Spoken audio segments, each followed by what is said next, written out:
Everything out of your mouth tonight has been just rotten, dirty lies. And I'm sorry that I've ever met you. Okay. River Phoenix and his Marine buddies play a cruel trick on women before shipping out to Vietnam in Dogfight. It's one of 4 new movies we'll be reviewing this week on Siskel and Ebert. I'm Gene Siskel of the Chicago Tribune. And I'm Roger Ebert of the Chicago Sun-Times. Our first movie is named Dogfight, and it takes place during one long night in San Francisco in November of 1963. A group of young Marines are having their last shore leave before shipping out to the Far East, and they pool their money to hold a party called a dogfight because each one of them is supposed to ask an ugly girl to the party, and the Marine with the ugliest date gets the cash prize. This almost unbearably cruel contest leads one of the young Marines, played by River Phoenix, to ask out a sweet and shy young waitress, played by Lily Taylor. I'm a Marine. The Marines are jerks. Everybody knows that. Now, if you don't want to go with me, just say so. It's just my mom would be alone. Well, I don't want to get anyone in trouble with her old ladies, so. At first she says no, but then she reconsiders. Oh, this is great. I'm gonna go get changed now. Okay. What kind of party is this? A party. A dress-up party? Yes, a dress-up party. When she discovers the secret purpose of the party, she's angry with him, not so much because of what happened to her, as because of the very idea of a dogfight. Who gave you the right to treat people like this? Vicious. All of you are just vicious. I'm sorry. How can you be sorry? You have no feelings. You're just a worthless excuse for a human being. Hey, that's my ship. Shut up, you freak! Dogfight is a movie about young men and women, but it's also about the mood of America on the eve of the Kennedy assassination and the beginning of the Vietnam War.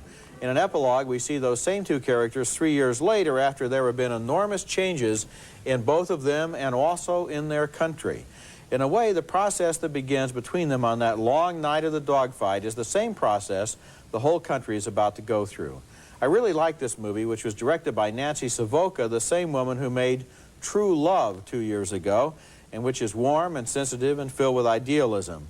And I greatly admired the performances by Lily Taylor and River Phoenix. Good acting. Well, I think the acting is good. My problem was that I thought that the picture had a sort of logical conclusion when we see him in a shot going off to the off a bridge there. And I thought that we had set up the male-female possibilities of how people can relate to each other pretty well. Then we get things laid out a little bit with a heavy hand involving Vietnam and the Kennedy assassination, and I thought that was sort of routine stuff. And that's only the last 5 minutes of the movie that you're objecting to. Okay, my problem, I'll give you another, a minor thing, but it goes to the heart of this picture.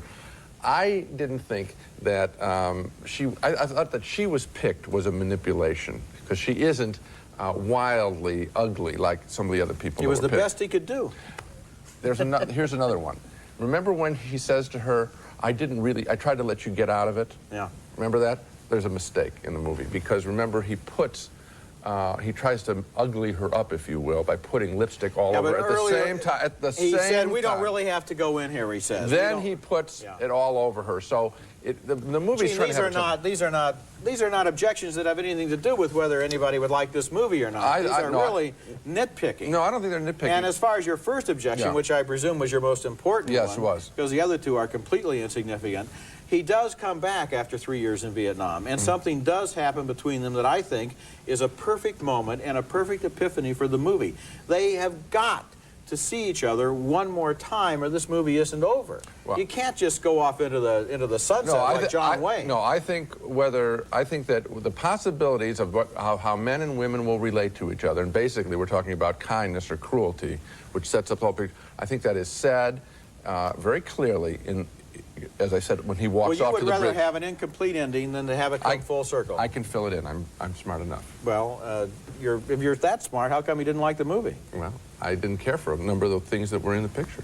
Our next movie is an enjoyable offbeat romantic comedy called Late for Dinner, about a couple of goofy brothers-in-law who are back in 1962, and they're frozen by a quirky doctor and reawaken in 1991. They're perfectly preserved, except their family and friends don't know where they've been. Here's where they first return to see one of the men's daughters, now grown from a 3-year-old to a mature married woman. I used to give you rides on my back when you were just a little girl. Oh, you're too big for that now.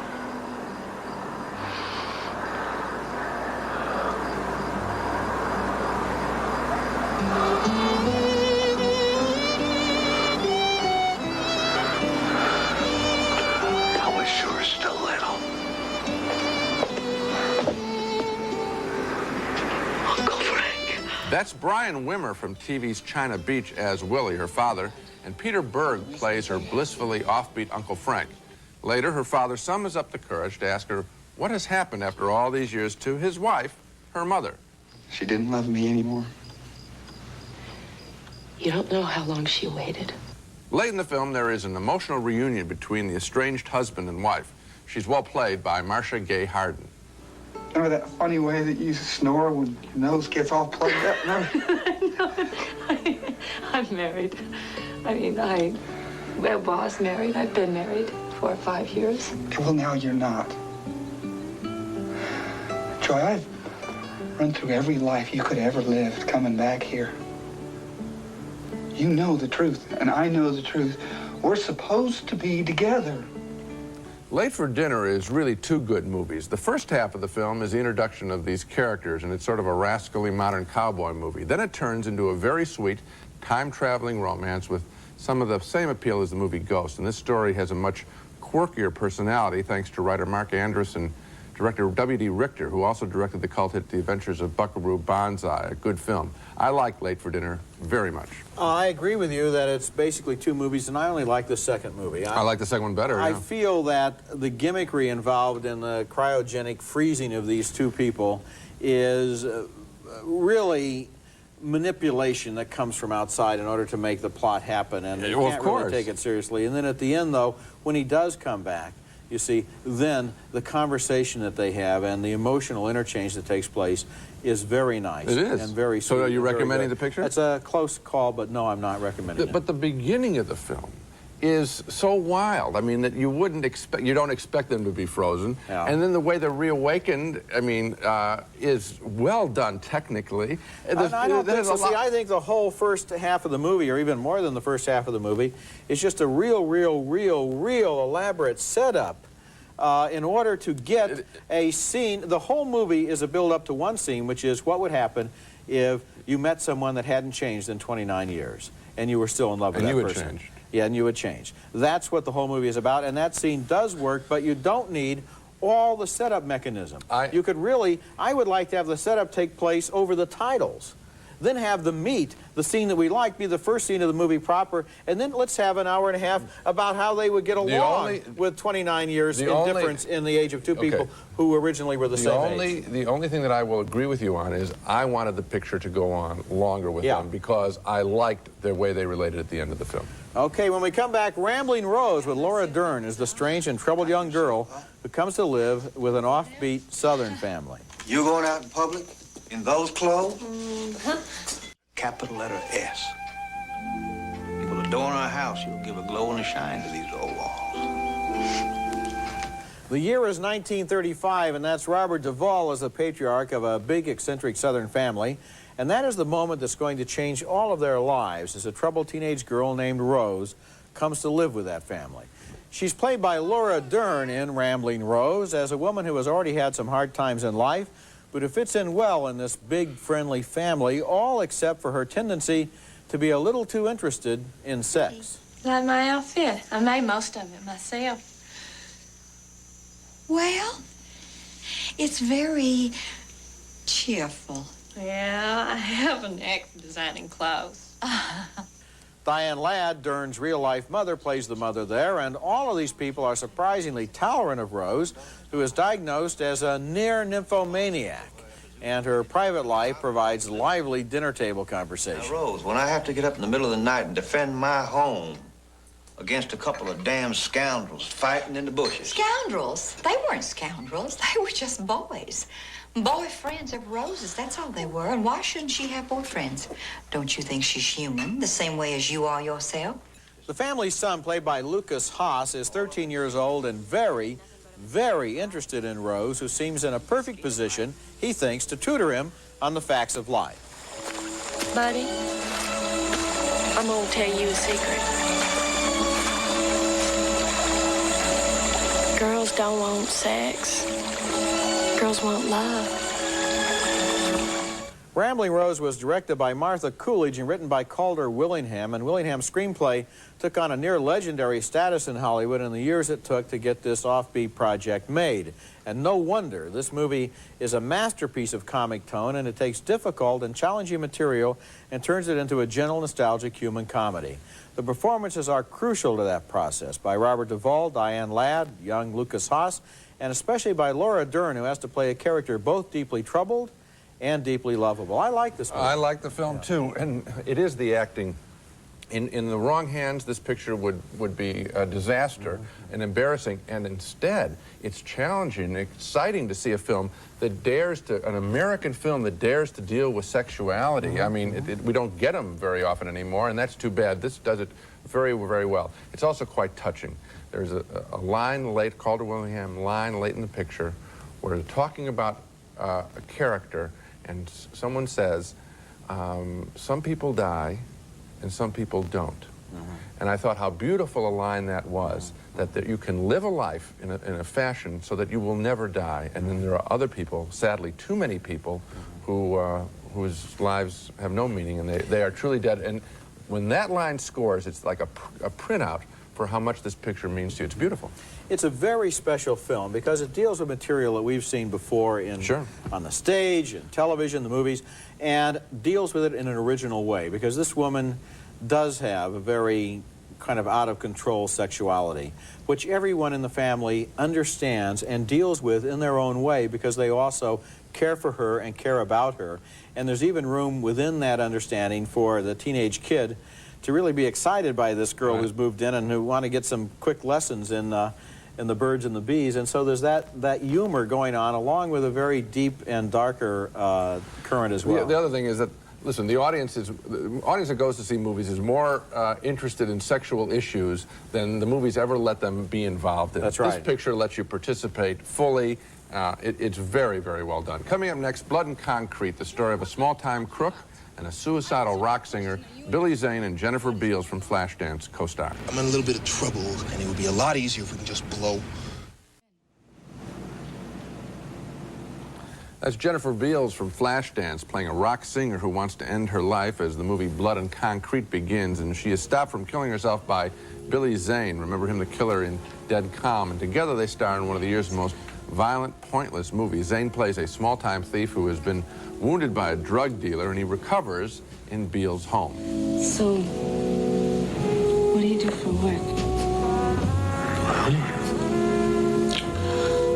I'm in a career transition at the moment. Beals' character is addicted to a love drug, which she is regularly popping and which is responsible for her goofy behavior. The two are constantly on the run in the picture, although there is time out for Jennifer Beals to sing.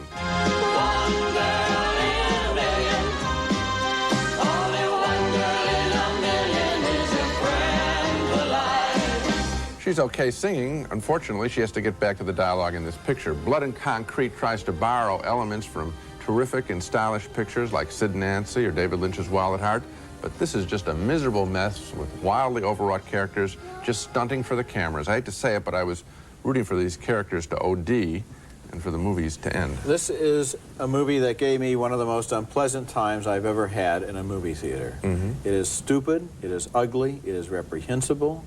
There is nothing in it of redeeming merit. It's a complete waste of time for the people who made it, and it was certainly a waste of time for me. There's a, I don't know, you wonder what's the cachet of putting on violent, ugly characters. And stupid, too. Yeah. And then to not even handle it in a realistic way, but to try to even weasel out of the violence that's there by pretending that in some way it's supposed to be funny as well. Yeah.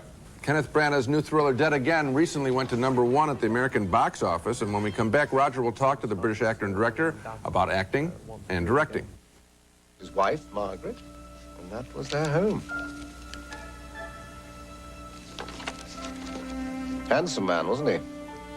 Not at all the sort who'd murdered his wife. That's a scene from Kenneth Branagh's Dead Again, a movie that has so much fun dealing with the high style of movie melodrama that is going on my list of the year's best films. Branagh is the boy wonder of the British stage and screen, and his film of Henry V won Oscar nominations in America for Best Director and Actor 2 years ago. An achievement like that at his age inspires inevitable comparisons with another one-time boy wonder. We few, we happy few, we band of brothers. When Kenneth Branagh won Oscar nominations at the age of 28 for directing and starring in Henry V, the comparisons to a Hollywood legend began. Just like Orson Welles, Branagh's background was with a theater troupe of his own. Many of his colleagues wound up in Henry V just as Welles brought his Mercury players out to Hollywood for the making of his first film, Citizen Kane. And the two men wound up with the same 2 Academy Award nominations. It's not surprising to find that Branagh is quite a student of Welles.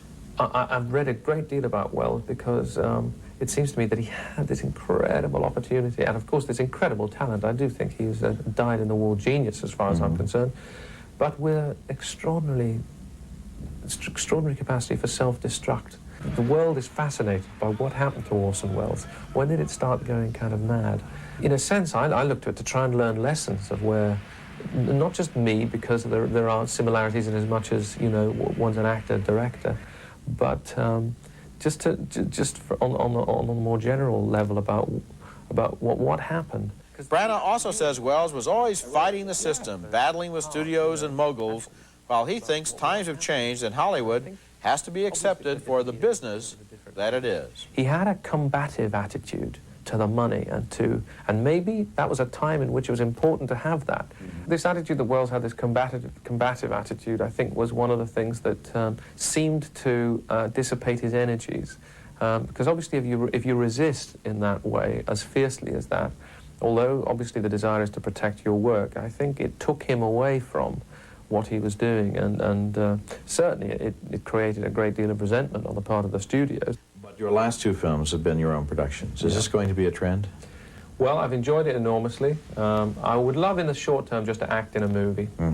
It would be nice to, you know, walk away after 2 or 3 months instead of 18.